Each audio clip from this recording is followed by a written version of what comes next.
enregistrer le fichier tel qu'il est là. Donc ça va être kerning 05. Même si on s'éloigne un peu du sujet du kerning, de l'approche de pair, malgré tout, c'est la continuité pour la suite. Donc je disais, manipuler une forme avec la flèche noire. Voilà. On peut la bouger. C'est là que vous allez remarquer que certaines formes se superposent à d'autres. Les dernières qui ont été faites sont par-dessus les autres si on les met au même endroit.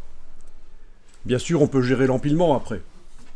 Mais les dernières formes sont... Et visiblement, la dernière qui a été faite parmi ces trois-là, c'est l'étoile jaune ici. Voilà. Il y a l'empilement. Bien sûr, on a la transformation manuelle qui permet, avec la touche Shift et même Alt en même temps, si on veut que l'objet reste au même endroit. Vous voyez la différence? Shift et Alt en même temps. Juste Shift, ça fait ça.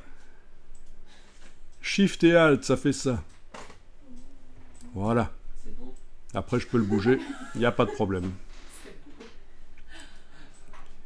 Voilà. Et lui attribuer une couleur du nuancier. Pas de problème.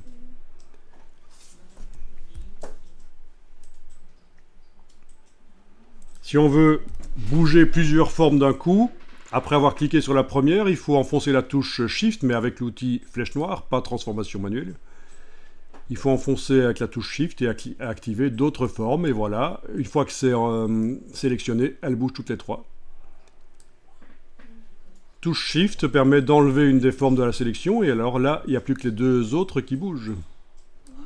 Touche Shift, je la rajoute et voilà. Ou alors, on peut aussi englober.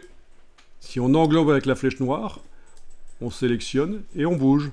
Je clique à côté pour désélectionner. Je n'englobe que celle-là. Et voilà. Ne fût-ce que partiellement. Vous voyez l'étoile orange, là, je ne l'englobe pas entièrement. Et pourtant, elle se sélectionne avec la flèche noire.